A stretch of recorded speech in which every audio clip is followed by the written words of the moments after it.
皆さん、こんにちは。私はジョーです。どうぞよろしくお願いします。私はオーストラリアのキャンベラから来ました。私たちはみんなディーキン大学に通っています。どうぞ。こんにちは。私はデミアンです。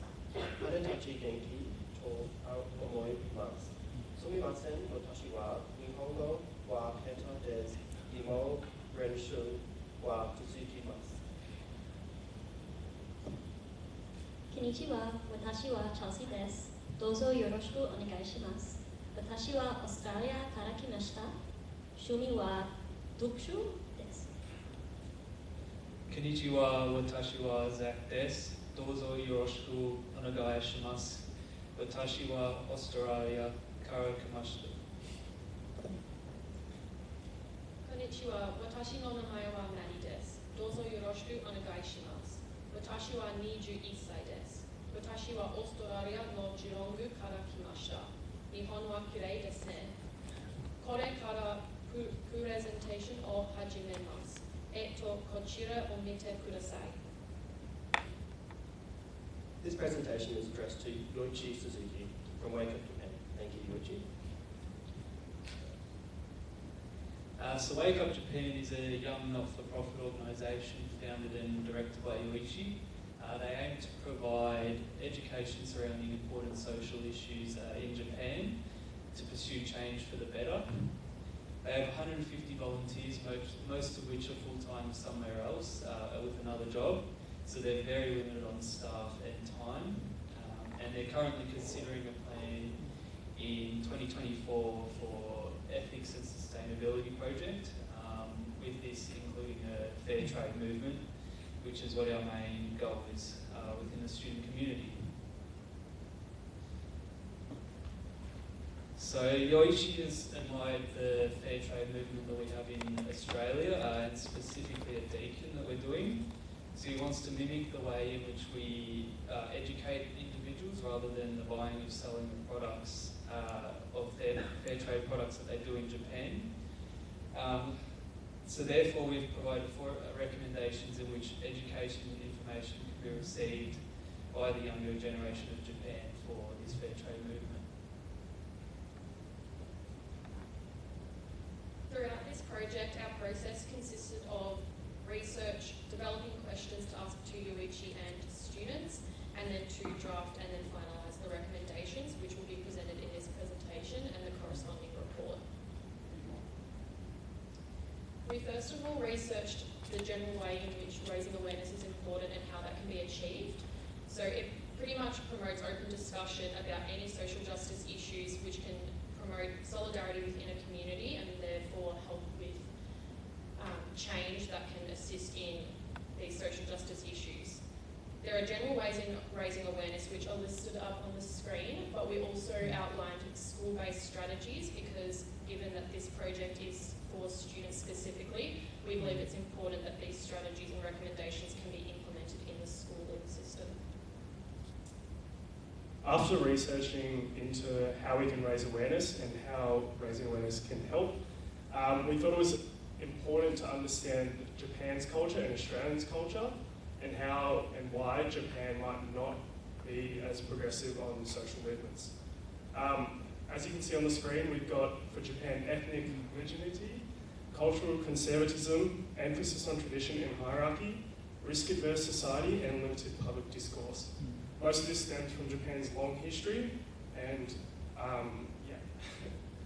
Australia's culture. We can see a vibrant tradition of activism, diverse and multicultural society, demographic diversity, commitment to civil liberties, government and corporate support, including CSR. This is all partly because Australia is a much more recent country, and we've had a lot of time to develop and a lot of young people come through the country.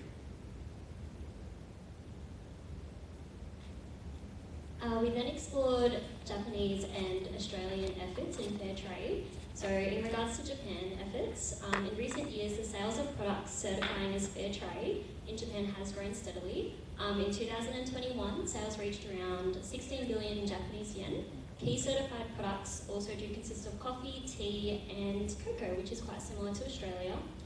In regards to legal efforts, there is the Japan Fair Trade Commission, which is an independent commission that actively enforces the Anti-Monopoly Act, and that act prohibits the unfair trade practices in Japan. There are also initiatives on a local level, so there's something called the Fair Trade Towns, which promote fair trade again on a local level. There are currently 6 towns in Japan that are currently certified as a fair trade town. Sorry if I do pronounce these incorrectly, but Kumamoto is one. And since then, Nagayo, Zushi, Hamamatsu, Sapporo, and Inaba. We also researched the Fair Trade Student Network, which is a network centred around basically on students who wish to learn and spread the word about fair trade.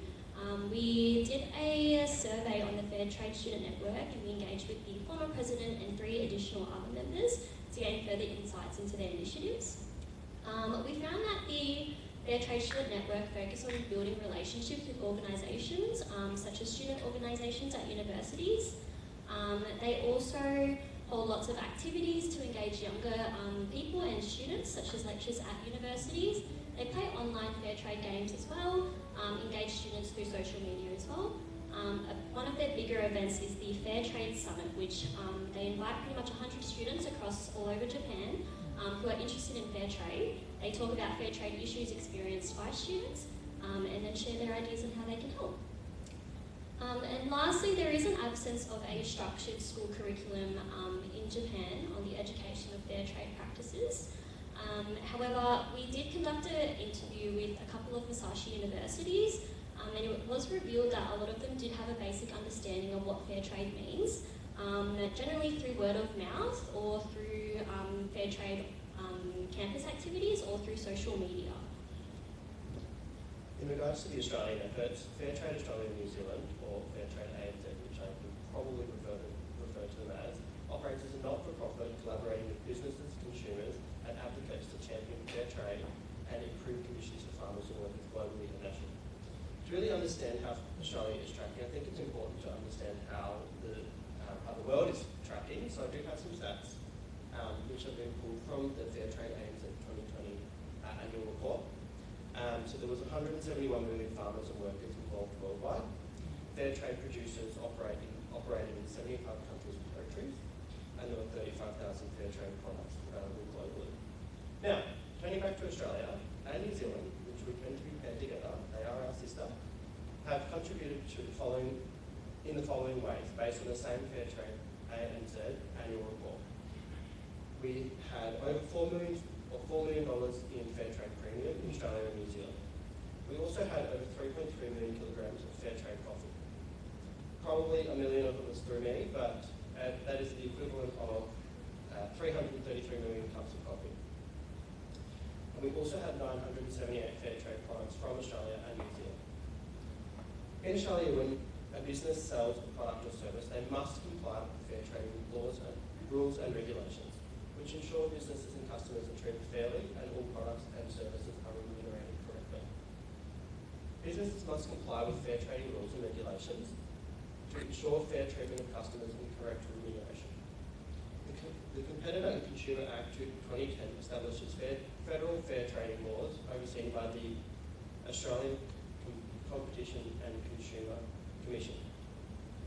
State and territory regulations along with industry codes also complement these laws. It's also worth noting that throughout our curriculum in Australia, schools commonly host speakers and provide information about fair trade during primary and secondary education.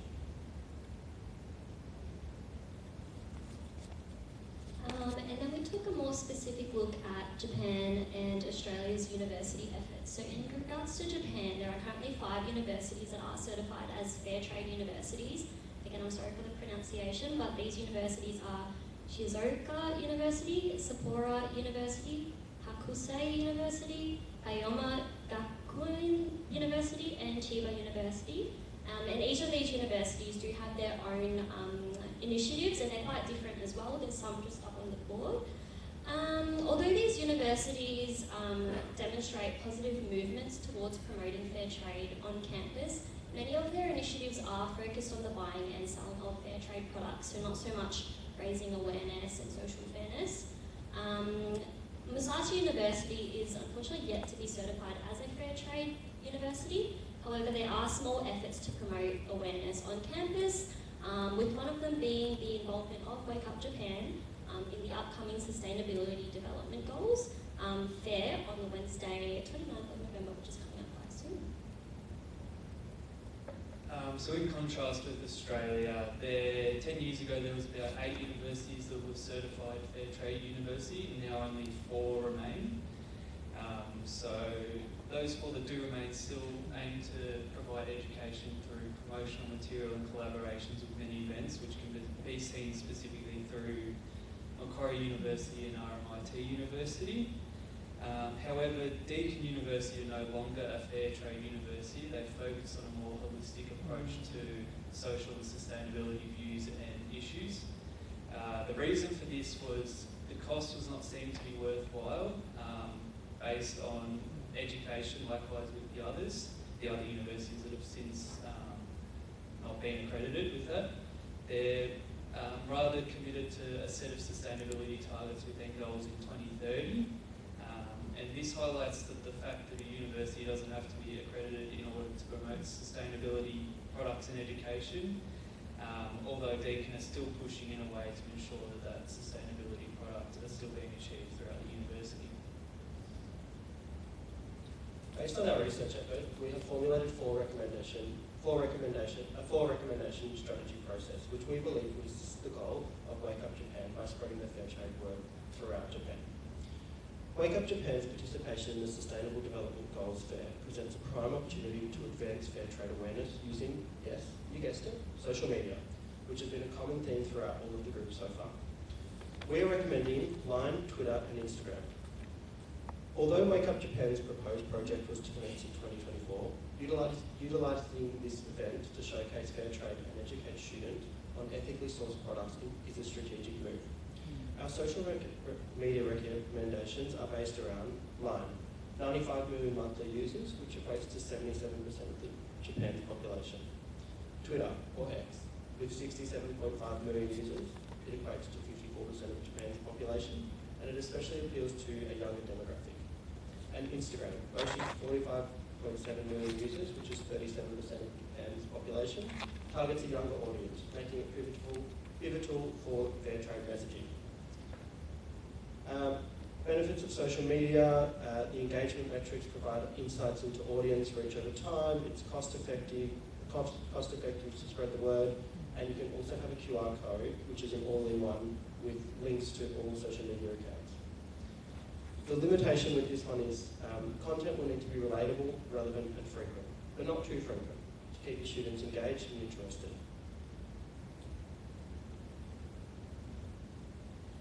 Once a social media presence has been established for Wake Up Japan and specifically related to fair trade, we recommend engaging and developing a viral social media challenge.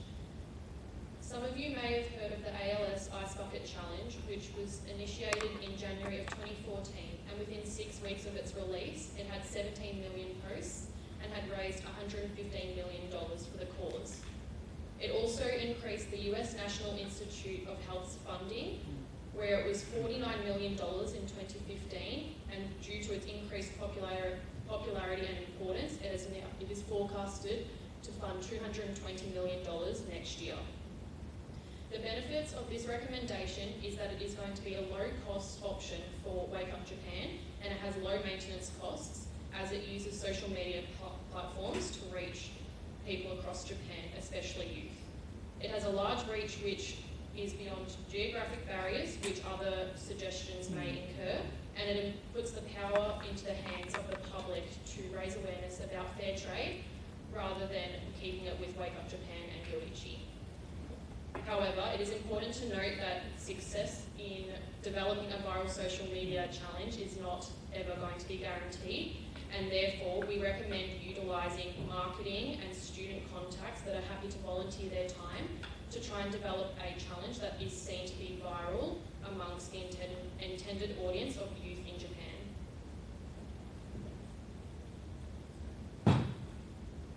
So after building a strong social media presence, we suggest that Wake Up Japan implement educational and inspirational guest speaker presentations to students at universities and schools. To achieve this, Wake Up Japan should attempt to build on the relationships with the universities in schools that they already have personal connections with, or attempt to build relationships with fair trade universities in Japan, as mentioned previously. It is recommended that Wake Up Japan should reach out to schools, proposing the inclusion of guest talks in global study classes. They can also offer optional guest talks, which can be proposed during lunchtimes or spare periods, which offer an accessible and informal way for students to sort of learn about fair trade, and also gives them an opportunity to network with like-minded individuals. Wake Up Japan can also partner with other organisations such as Oxfam or Fair Trade Japan to access additional resources for their guest talks. For example, Wake Up Japan can utilise the current Fair Trade video resources via Oxfam. The benefits, there are many benefits to this. Wake Up Japan are again more focused on the storytelling and storytelling to strengthen awareness, which aligns with their goals. Guest speakers can foster students' emotional connections to fair trade as well. And this also enhances students' understanding of fair trade and its impact on individuals and communities. There are limitations, including the limited financial resources of Wake Up Japan in training these guest speakers. And there also are potential challenges in building long-term relationships with universities and schools as a small organisation. Alright, so on to our fourth and final recommendation for Wake Up Japan.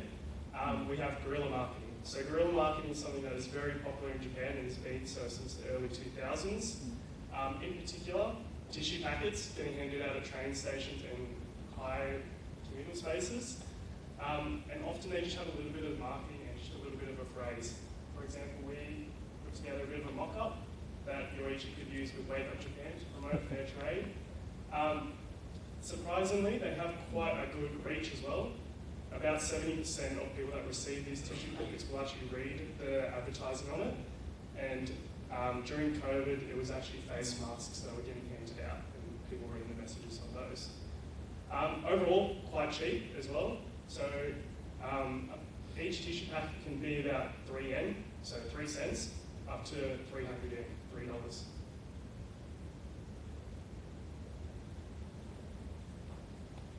So the implementation plan starts with recommendation 1, which is the stores and social media present, to commence from the 29th of November. First of all, we need to make sure that we've got the social media pages. Currently, Wake Up Japan have a Facebook and an Instagram. So that means that they would need to create a line and a Twitter. We would also need to provide QR codes or handouts at the Sustainable Development Goals at Musashi University for easy access to Wake Up Japan's social media. Regular logins to the social media accounts to manage content and monitor interactions, as well as scheduling posts is also important. Noting that there are currently no costs in this stage, creating the social media pages are free, and any costs which may be involved to have a stall at the fair are likely already covered. Of course, managing the social media accounts will take resources, which we anticipate will be Wake Up Japan volunteers and staff. We then propose that we head into the development of the viral social media challenge, and we expect that this to occur from the start of February through for about a month, so through till the end of February. This would involve the consulting of marketing specialists and student advocates as best as we could on a volunteer basis, and that would allow us to conduct pre-market testing for the proposed challenge and to develop a rollout plan for how we can market this challenge.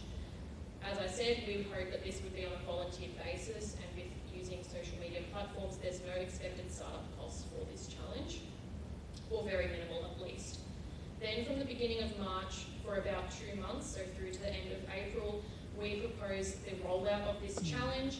This would require the participation of volunteers to use the social media channels to repost any participants' content, to promote through the related hashtag, to provide updates on any milestones achieved for fundraising and engagement, and to comment and like the associated comments from the participants. And again, there's not many expected maintenance costs for this. For guest speaker presentations, we propose the start date for the planning phase to start at the 1st of February 2024 to the 30th of April 2024. This will involve the planning the structure of the presentation, finding guest speakers, whether that be staff at Wake Up Japan or externally, listing and contacting all universities and schools of interest, and training these guest speakers as well if required. Some costs involved could be the resource time of Wake Up Japan and also the potential costs to train external volunteer guest speakers. I did some research and some courses can cost between 80,000 yen to 96,000 yen per person. But if external guests speakers are trained by the Wake Up Japan staff, there are no estimated costs there. The ongoing initiative of guest speaker presentations should begin a month after its planning, so the 1st of May 2024.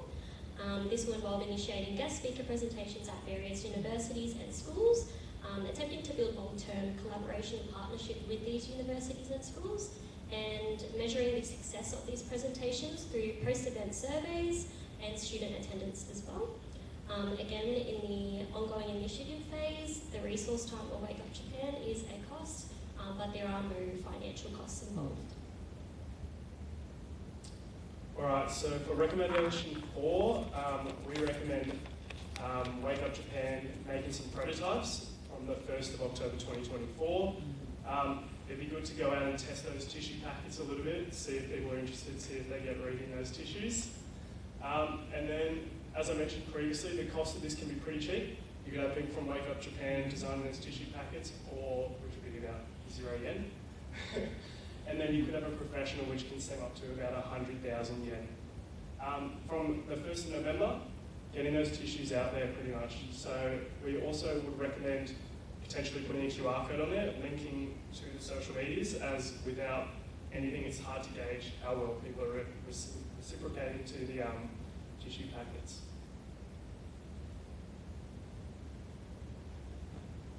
Now we've just got a wrap-up slide. We won't go through the wrap-up slide, but it's just essentially next steps. So we'll open up for questions. これで発表を終わります。ご清聴ありがとうございました。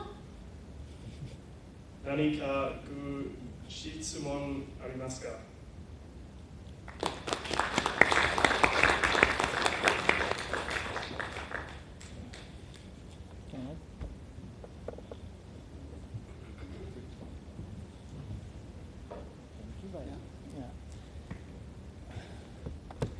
？Thank you, Guy, Chelsea, Damian, Joel, and Zach, and Marie. And it is really my great pleasure to work with you in these 2 weeks. And I need to say thank you for you take energy to this project. Yeah, my pleasure. So I would like to say some comment and question. So first of all, I really appreciate you include not only the recommendation, but also the detailed implementation plan. Yeah, it's really nice. Also, we are just thinking what kind of things to do in the 29th event in Musashi University. So also your recommendation about social media. The social media is a really good tool to cross-cutting tool. Wake Up Japan has so many projects, not only the fair trade, but also the feminism, climate change, indigenous people, and peace building in East Asia. Also the event sometimes divided. So we are now just thinking how do we make the collective impact. So I think your recommendation can be the one of the solution. So also the recommendation 3, it is also good, not only the on-site but also the online. So when I went to the week in 2016, so joined the conference and to speak about Fair Trade University, so I met several Australian friends that after 7 years later, but I got still friends. And so on-site communication is really important. Also that you mentioned about the storytelling. So storytelling is a really good tool to create connection. So in this month, end of this month, our project team has a strategic meeting. So we would like to use this paper, and we would like to put some more Japanese points. And about second recommendation, the social media game. This is really controversial. Yeah. So we, Wake Up Japan, would like to create more strong value, life value.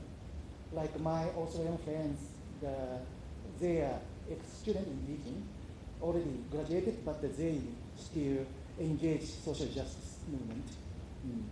But in Japan, most students graduate at university and they graduate activism. So social media is really good too in short term, but sometimes it is easy to flow and exploit. Okay, right? So I think we need to create more collaboration plan. So I like to put your point, and we would like to add some more long-term strategy. And fourth recommendation, guerrilla marketing. I really like that. It's like a flash mob. But unfortunately, the rest of my team member is really shy. And another issue is distribution of the tissue and so on is another issue, like a circulation issue. So, but maybe you mentioned the importance of the visualizer, I think. So we would like to think how do we visualize to the audience. And so I would like to ask you guys a question. So in this project, you guys see had the opportunity to be the voice of the high school student and undergraduate student and the graduate student, right? Also, do you guys have the opportunity to interview, right? No? Yes. Yeah, so my question is, what do you think the most difference point between the Australia and Japan?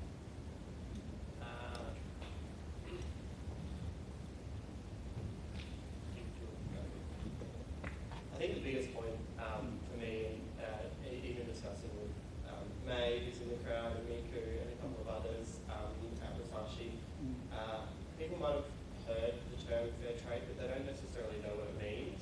In Australia, if you heard the word fair trade, you know it's kind of related to ethical purchasing or related to some sort of sustainability. So it's all kind of intertwined within our general knowledge, more so than just a word that we've heard and we don't really know the meaning of. So I think that's what my take on that conversation is. Yeah. I think you mentioned the point about the social media and students coming through, and then once the students finish, then it kind of finished the activism. I think in Australia, just making sure that the content that you're posting, people, if they're passionate about it, they're not just passionate about it at university, they generally will be passionate about it ongoing.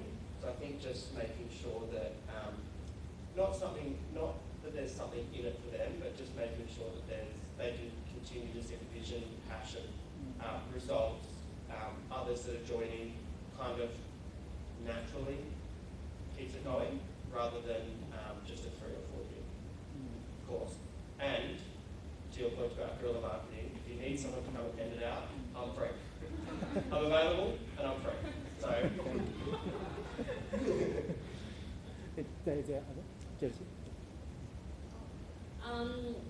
I think the main difference I noticed was that a lot of us, Australians, are a lot more outspoken about not just fair trade, but a lot of social issues as well, compared to Japanese.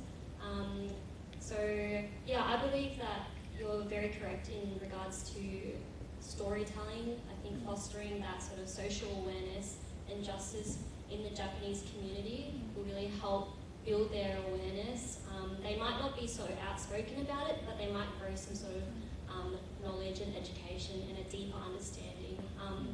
But yeah, again, I think Joel knows a little bit more about the differences between the cultures specifically, but yeah, I think it's hard to sort of change culture, but we can definitely educate through storytelling. Any other questions? One more? One more. Yeah. From the experience of this project, so do you find any point for creating more diversity and inclusive culture in your workplace? Sorry, did you mention it in our workplaces? Yeah. So you guys learn about the difference between Australia and Japan, right? So do you find any tips to take back to your business or so on? So within my company, we actually have quite a few people from our Japan office in our Australia office pretty often. And I have noticed just from working with them that often it's that point where in Australia we don't see the hierarchy as much. And sort of if I'm an intern, so I'm down at the bottom. But I'm okay, I don't get micromanaged. Like I sort of go in line with my manager and we work together. While I have noticed with some of the Japanese people and the people that don't understand the culture is that if they tell them to do something and they might not feel comfortable doing it, they'll still just do it. While often if you could just sort of ask them a question like is this okay? Sort of bring them up to the same level as you instead of keeping them in the hierarchy sort of situation. Thank you, Joe. Any other questions? Thank you. Just a big thanks to everyone involved, Yoichi and the broader Wake Up Japan team. Yoichi has been emailing us and we've been emailing back and forth often after hours, so I really appreciate that. Our dedicated translators and new friends, Miku and Ray, as well as many of the other translators, Brian, Musashi team here, and Jess and Sahel and Deacon. It's been a wonderful experience for us all. We really appreciate it. So yeah, thank you.